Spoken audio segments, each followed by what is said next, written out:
在呢，我在多伦多的这条 University Avenue， 就是大学大道这条马路上。我的身后呢是北面一直可以去到女皇公园。这条路啊一直都在进行重建啊。你看这个马路中间呢一直都在施工。我半年以前来的时候就这样，半年以后还是差不多。但是呢，今天我们是要往南走，去搭一段多伦多的地铁。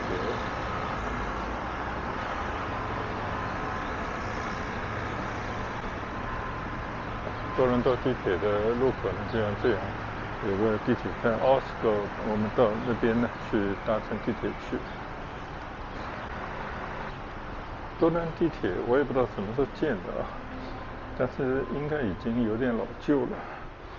而且他们这边呢都是采用的是台阶啊，就比较少的手扶电梯。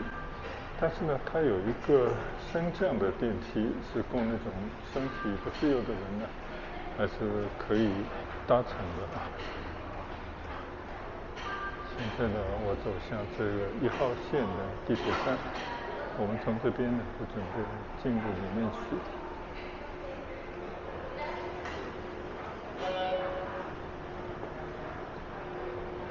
这个就是地铁的入口。我们买了交通卡，这边呢就可以进入3.3块部分区间，大概1个半还是2个小时换成免费。现在呢，我们到站台去。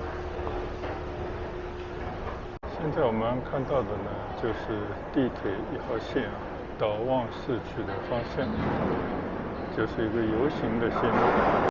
我们昨天呢走的是这里，到了北约克，但今天呢我们要去到约克市，就这边而已。坐了20几个站啊，从多伦多当趟来到了旺市，也到了终点，从来没有来过这地方，我们可以去寻访一下，看看同属于大多伦多地区的一个城市，叫旺这么一个城市，它的终点站是什么模样。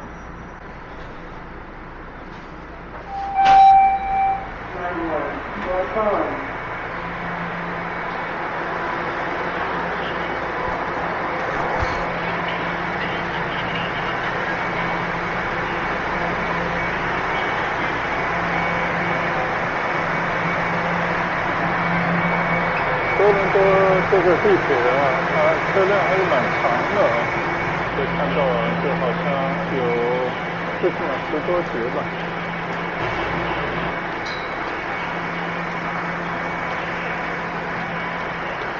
这里的地铁呢，车站都是这样。你看啊，它下来有一个电梯，但是上去呢反而都没有电梯了。可能他考虑到有一个 lift， 有一个升降的电梯在某个地方，对那些特别需要的人呢，还是可以用一下。这个就是1号线的终点站。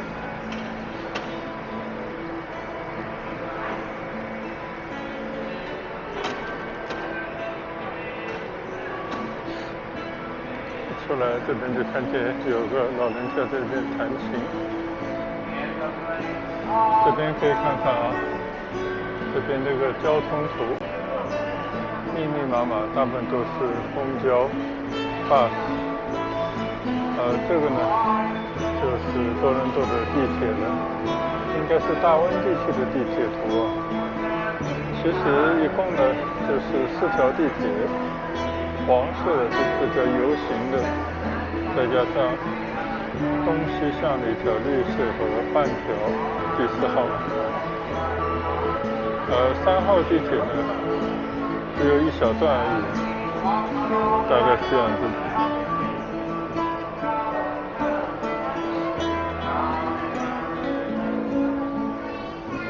好，现在我们走到车站外面去看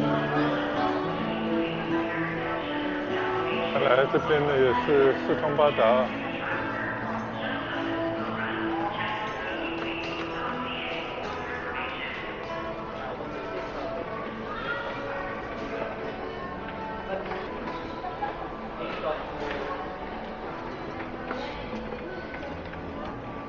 所以你看啊，这边有好多个台阶，边上的只有一部手扶的电梯可以利用，而这个手扶电梯呢，居然都是向下的，去站台方向，也不知道是这个设计的原则是怎么定的。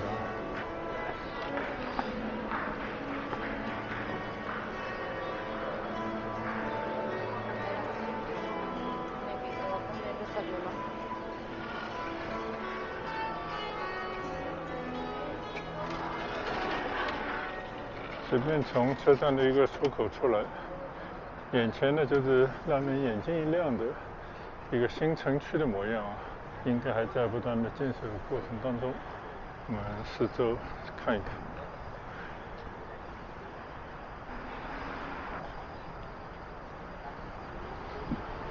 约克呢是属于大温地区的一个小城市吧，这边呢据说也有几十万人口啊，但它跟多伦多呢其实还是离得有点远，它幸好有这么一条地铁。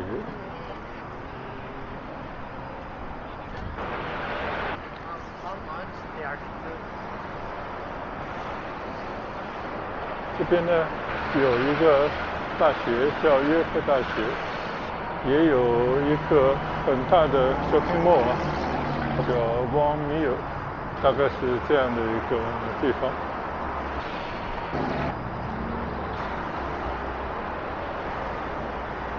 但是我看看这个终点站的周围啊，并没有特别的商场或者是商业中心啊，所以这跟我们的这种理解可能都会有些出入。基本上它就是一个交通中心吧。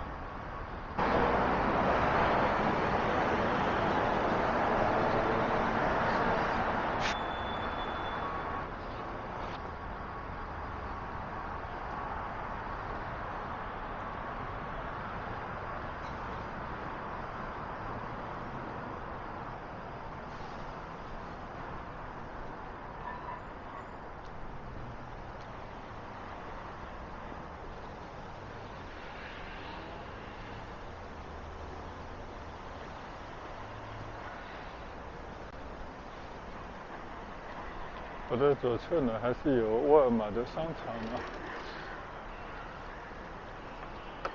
就是完全是到这边来走一走看一看而已。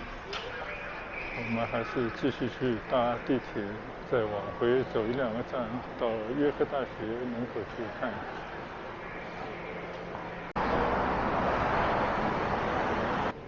刚刚我可能是误会了啊，其实它这个站台分成两边啊，有一边呢这个自动扶梯是上，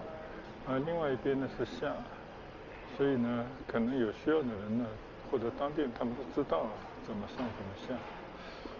现在呢我们又回到了站台，再往回坐几个站到约克大学去看一看。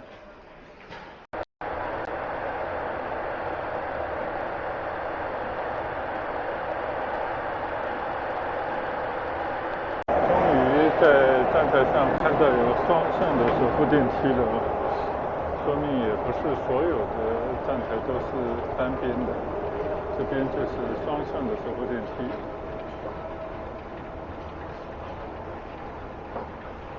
这个地方呢叫一个 Pioneer Village， 是先锋村，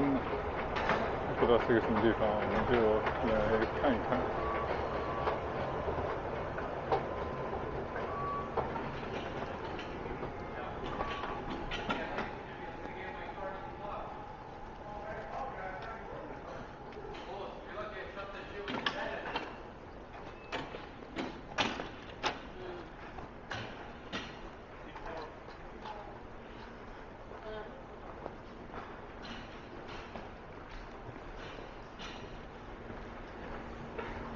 这边呢就有双向的手扶电梯，就可以上到上面了。看来上面有一些挺大的建筑物，应该是他们的一个热闹地方吧。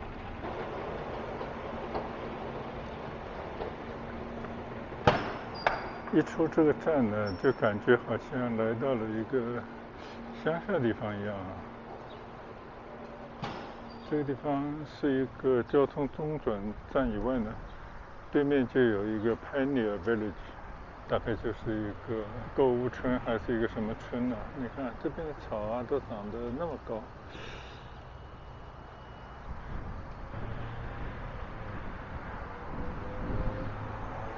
这个就是 Pioneer Village 这个车站的建筑物，看起来蛮新潮的，真的蛮先锋的。但是我刚才在这个车站周围走了一下，真的啥都没有，所以我打算还是再返回到车站里面，再去搭乘一站地铁，去到约克大学走走看看。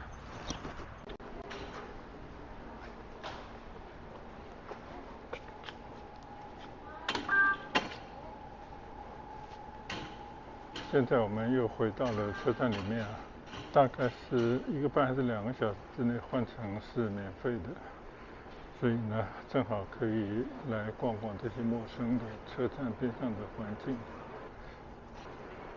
现在呢，我们继续回到站台，再坐一个站，看看约克大学站啊，出来以后是不是就在他们大学边上，我们去探访一下。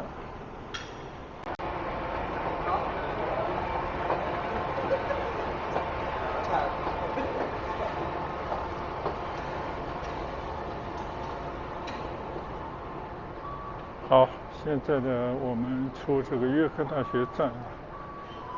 看看约克大学在哪里。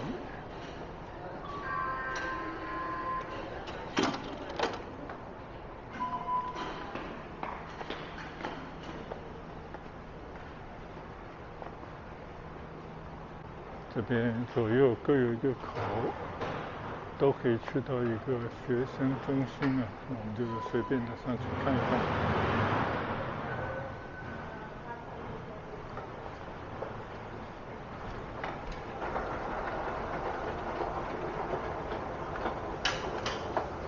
感觉这个车站呢，就是为这个约克大学而设的，因为一出来呢，立马就是大学的那些教学楼和各种设施的建筑物了。我眼前的呢，就是这个约克 University 车站啊，还是蛮有艺术感或者有点未来感的这么一个车站。这个车站呢，正对的就是学校的中轴线啊，就是一个大草坪，两边呢就有他们的教学楼啊，各种设施的建筑物。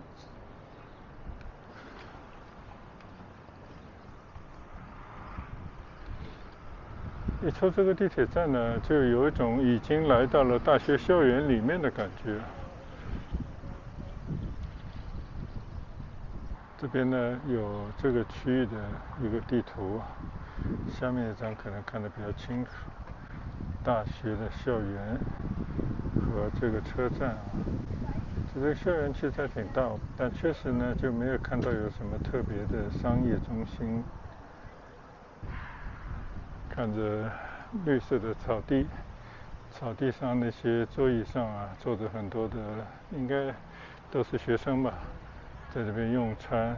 随便休息啊。刚刚呢，就是从这个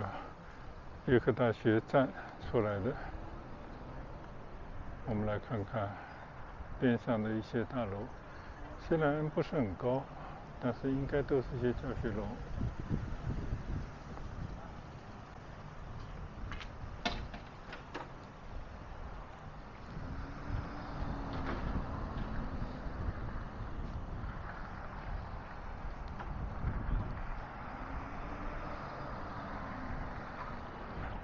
在一个小城市啊，这个约克城市呢并不大，或者说人口并不多，拥有一个这样的大学啊，虽然我不知道这个大学的排名如何，但是拥有这样一个大学呢，一定会带来很多的学生，也会有很多的教职员工，并且呢，它也肯定会有很多的研究项目啊，就会带动一些产业啊。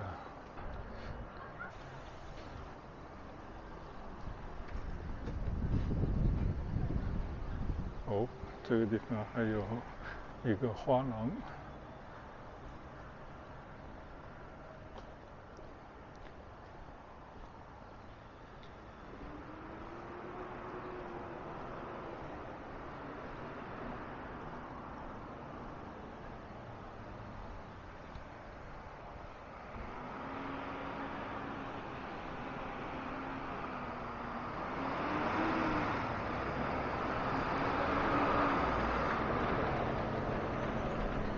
今天也是误打正撞啊，从来没有搭乘过这一段的地铁，所以我们也就是四周走走，先去了这个1号线的终点站，结果啥也没有，又倒回来坐2个站，也是啥都没有。这是倒回来第4个站，约克大学。虽然这边也没有什么商业啊，但是看到这种校园的风景啊，就感觉心情还是比较舒畅。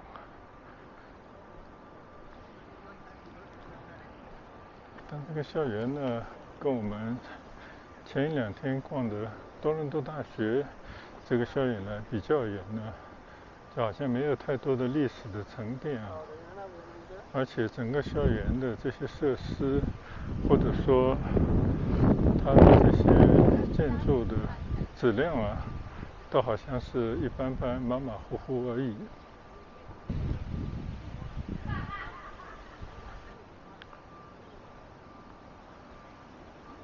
但不管怎么说呢，它就是一所大学啊，而且还很贴心的就做了一个地铁站啊，所以呢，相对来讲还是很方便学生和教职员工的出行的。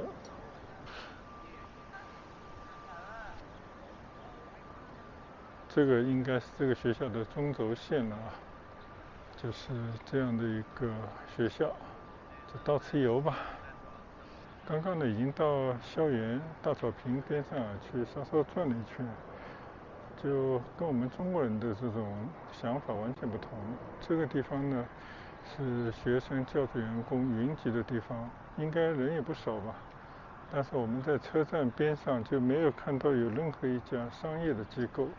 哪怕是一家餐馆啊，一个这样的卖场，什么都没有。所以这个就非常加拿大，就他们的这种逻辑跟我们是不太一样的。一般他们可能都是开着车去到一个相对比较远的，但是呢大家都会去到的一个 shopping mall 或者是一个购物中心啊，大家去采购啊，就没有像我们中国一边逛一边买点东西就近采购这种概念，这边呢是没有的。所以即便是个大学啊，本来应该是非常热闹，就像广州的大学城里面学生的这种商业设施啊也是非常热闹的，这边啥也没有，就完全就像一个乡村一样。现在呢我又回到了约克大学站的站台上了，刚刚走了一趟车，就刚刚感觉有点纳闷啊，就是这么一个大学校园占地其实很大，而且又在一个地铁站的边上，居然没有发现任何一间商店啊，这我就有点纳闷，就这边的人到底以什么为生啊？他们的生活状态到底如何？他们的平时的购物需要，他们的娱乐到底在哪里啊？就是蛮奇怪的一个地方。嗨，大家好。刚刚呢去了约克那个城市啊，居然没有找到一处热闹地方，倒是在约克大学校园里面稍稍的逛了一下，但是同样也是没有任何商业中心，没有任何娱乐设施，我都不知道那个约克它那个娱乐的那个地方或者说热闹地方在哪里，所以我们还是放弃了在约克那边的逛街。坐着1号地铁呢，又回到了多伦多。现在我所处的位置呢，就是 Queen's Park， 正对着呢就是这个地铁的出口。前面这条横的路呢是 College Street， 然后转过来啊，这边呢都是 Queen's Park 女皇公园啊。相信前面有一个古色古香的建筑呢，应该就是他们的议会，大概就是类似这样的一个机构吧。从这边开始呢，全部都是他们多大的校园了。然后呢，我就再去逛一逛啊，上一个晚上没有逛到的多大比较精华的地方。好，我们到校园里面去走走。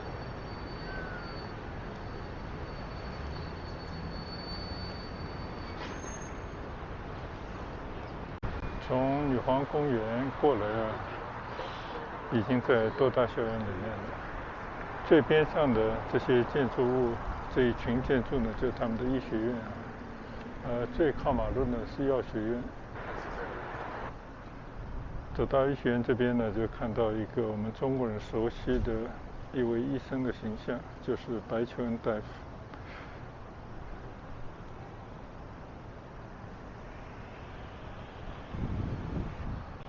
上面还写了这么一些文字啊：多伦多大学医学院自豪地纪念与其白求恩医生和中国的共同历史，以及与中国在研究和教育方面的持续合作。分享了一段白求恩的话。好，现在呢，我就准备穿过这个古老的医学院的建筑，去到多大的大草坪。从我身后的医学院出来呢，正对着就是多大的大草坪。但是很有意思，这里全都变成了一大片的帐篷。我看这些旗子呢，应该都是声援啊，巴勒斯坦声援加沙的，应该是一个示威活动吧。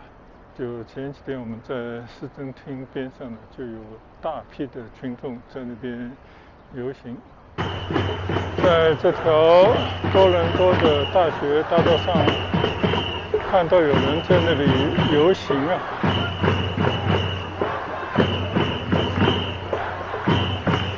可能有个100-200人之多吧。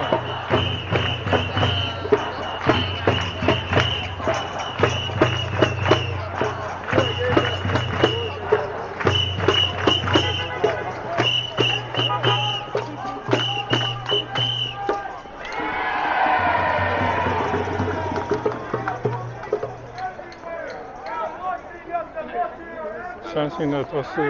支持加沙的。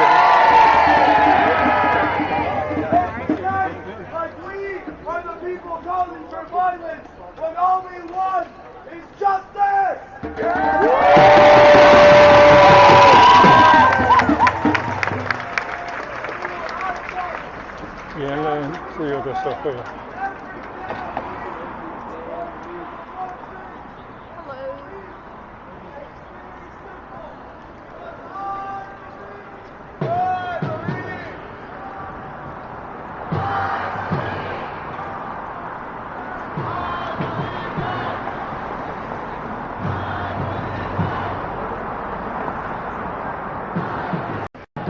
和马路这边的集会啊，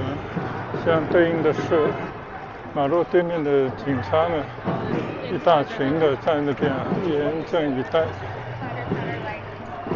估计也是怕不同的意见的人起冲突吧。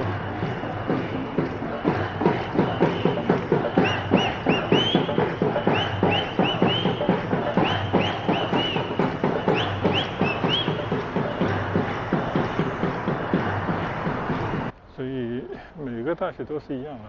永远都是那种政治问题的宣泄地啊。所以本来一个非常漂亮的草坪呢，就被这些示威的人群安营扎寨啊，站得满满的。所以呢，只能乘兴而来啊，败兴而归。你看看这些文字啊，看看这个大草坪上安营扎寨那些帐篷，还有竖起的巴勒斯坦的旗子，看来多伦多大学呢又成了一个政治的风暴眼了。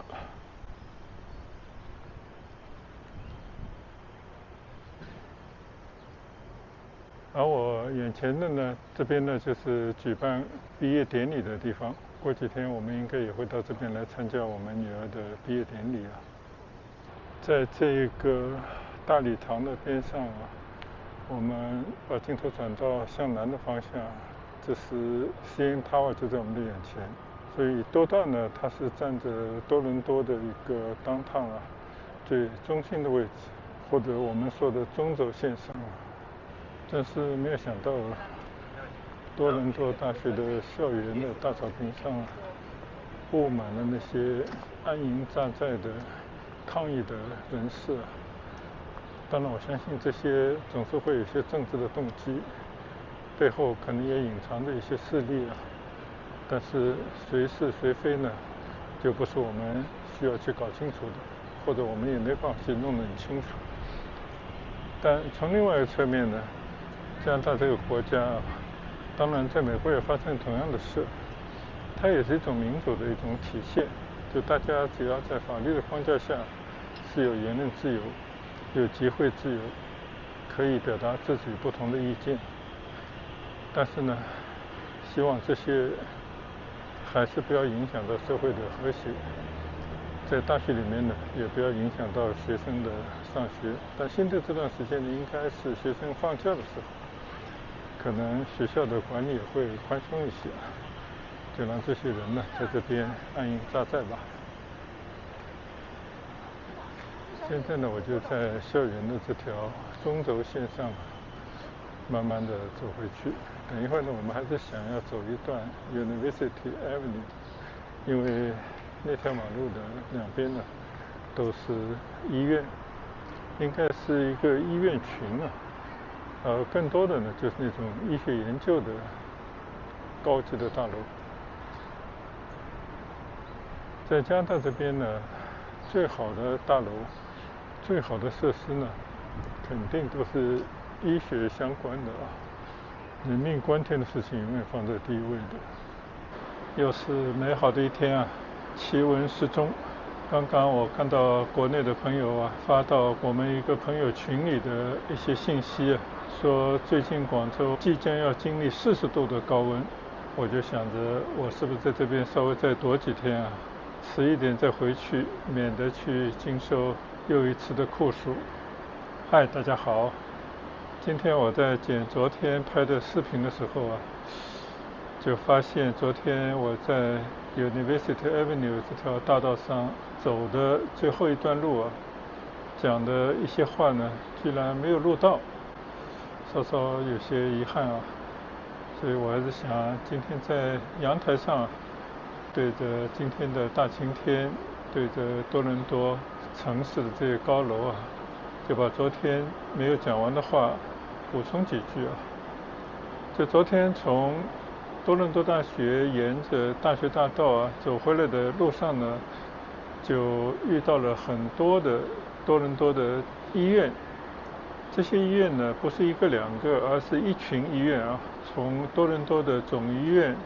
到他们的肿瘤医院，到小孩子的医院，到等等其他的专科医院等等。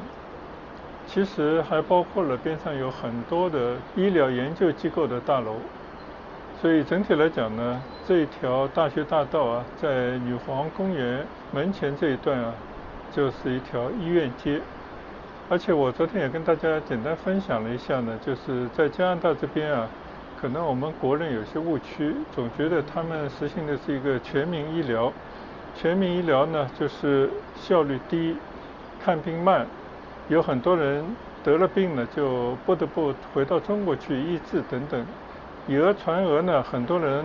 特别是没有来过加拿大、没有在这边生活过的人呢，就会对加拿大的一些医疗体系啊，有一些诟病啊。诚然，包括加拿大在内啊，任何一个发达国家，或者全世界没有一个国家的医疗体系呢，真的是无懈可击，可以惠及所有人的利益的啊。所以在加拿大确实也存在，因为它的医疗体系啊，必须你要有一个家庭医生，平时呢在家庭医生那边呢管理的健康，当然也会医治一些普通的常见病啊。但是呢，你如果遇到一些比较麻烦的毛病，你可能是需要有家庭医生来第一时间来为你诊治，然后呢，根据你的病情来判断，由他呢写介绍信啊，介绍到大的医院，尤其是那些专科的医院或者专科医生那边呢，再去进一步的检查治疗，大概是如此。但是呢，有人就忽略了一个问题，就觉得说，所有看病在急重的时候都要经过家庭医生才可以完成这样的紧急的治疗，其实并非如此。因为在加拿大呢，我们满街都听到那些救护车的声音，我相信这是我在很多国家里面生活过，大概加拿大街头的救护车的声音是最多的。原因在哪里呢？就是它有一些急救的急诊的门诊呢，它是接受紧急的病人，但是呢，你即便是坐着救护车去，因为你喊救护车呢是你的权利啊，或者是你主动的一个行为，但是你去到了这个医院，是不是马上就得到医治？那要由这个医院的医生来判断轻重缓急。所以有些人呢，他觉得自己感觉不好，比方说发高烧，他去到一个医院里面呢，往往需要等待，他就会觉得这个地方呢对他的这个疾病啊不够重视，或者这个医疗体系呢没有办法达成一种救死护伤的这个职责。那么在这种情况底下呢，就会产生一些误会或者抱怨。但实际上呢，就像从家庭医生开始的这种分诊，到你即便坐着救护车自己或者步行去到这个医院去看急诊的时候呢，其实都会面临着一个医院专业的分诊，把你的病情呢分一个轻重缓急，把有限的医疗资源呢首先倾斜到那些真正急诊危及生命的那些病人的诊治。那么也就是说，虽然不能一概而言这样的分诊是不是会有出错的时候，但基本上是因应这样的一个医疗资源，有专业的医疗人员来把你的这个病情做一个区分。所以呢，在这种情况底下，如果说你需要等待，那么只有两种可能，一种可能呢，就是你的病情不符合那么紧急的立马就要紧急治疗或者手术的这样一种指征。那当然也有可能就是你的病可能已经达到了一定的程度，虽然不会危及生命，但是现在的医疗资源它没有办法负担对每个人都及时的救治，而必须要把这些医疗的最紧要的资源优先的去给到那些真正危及生命需要立马治疗，不治疗就有可能会危及他的生命，会造成严重后果的这些病人。那所以呢，我们在整条这个大学大道上看到的那么多专业的医院，这个里面有众多的专业的医疗人员。一般而言，本地的居民他们是可以在这样的一种轻重缓急的排序过程当中，大部分人都会得到合适的治疗。而且更重要的是，你一旦你的病情是需要得到这样的治疗的时候呢，你不但可以及时的得到专业的治疗和护理，而且它是免费的。那这个呢是体现了它这种医疗体系底下的它的一种优越性。但是对于不适应这边医疗的人，或者对他怀有误解，或者道听途说以讹传讹的那些信息呢，可能你就会觉得它不够效率高。当然了，有些人他确实不满足于自己在得了一定的病，虽然不危及生命，但是他也想得到尽快的治疗的话，那他也有另外一个选择，你可以自己付费，或者买私人的更好的医疗质量的医疗保险，来得到更及时的这种救助。大概是这样的一个情况。这是我昨天一路回来在路上跟大家分享的一些观念。最后一个呢，根据我跟我这边在医院里面工作的同学之间的交流，就这边的整体的国家政府尤其是老百姓，他们对于医疗、对于医护人员的这种尊重，没有看到有任何对医护人员不敬的言论。即便是在有的时候可能等待的时候有些烦躁，或者说他也会比较焦虑自己的病是不是需要得到及时的救治，但是因为医疗资源的紧缺，那医生呢按部就班的治疗，没有能够给予他认为的及时的治疗的时候，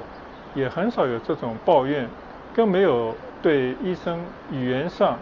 行动上横加指责，甚至暴力相向的这种情况发生。所以整体来讲呢，这边的医患关系非常的和谐，这边老百姓对医疗的尊重远胜于世界上绝大多数的国家，所以呢，因此医生也能从容地开展他们的工作，以最大的可能去钻研他们的医术，最终呢，能够以更好的医疗的质量来救助老百姓，使得老百姓呢，能够在身体上面，在疾病的医治上面得到最好的关照。当然，没有一个国家它可以说是做得最好的，总是会有些地方做得比较好，有些地方呢未必。每个国家在比较的过程当中很难取到一个最佳的标准，而且也不能完全以一个老百姓或者一个病人的自身的利益来做衡量，因为他必须要考虑到这个国家的体制、这个富裕的程度、像医疗方面的倾斜、医护人员的质素、背景，还有专业的技术能力等等。所以呢，大家如果到了一个新的地方，或者说你在你的国家，在你所住的地区，总是要尽量的去摆正自己的位置，去理解医疗它有很多可为不可为、能为为不了的一些问题，使得自己呢能够尽可能的注重自己的健康，少去医院，少发生那种让自己的身体或者生命受到威胁的大的毛病。当然，一旦有的时候呢，应该毫不犹豫的去，哪怕是叫救护车，及时的送到医院。尤其在加拿大这边呢，一般来讲，真正紧急的毛病都会得到尽快的医治。因为我有好几个朋友在这边呢，也上了一些年纪，他们呢，因为得了一些蛮要紧的毛病，结果呢，有些连续住院好几回，到了那边自以为还不是那么紧急，但是呢，医生立马就把他收住院等等，这样的例子非常之多。以后有机会呢，还是可以跟大家有更多的分享。好了，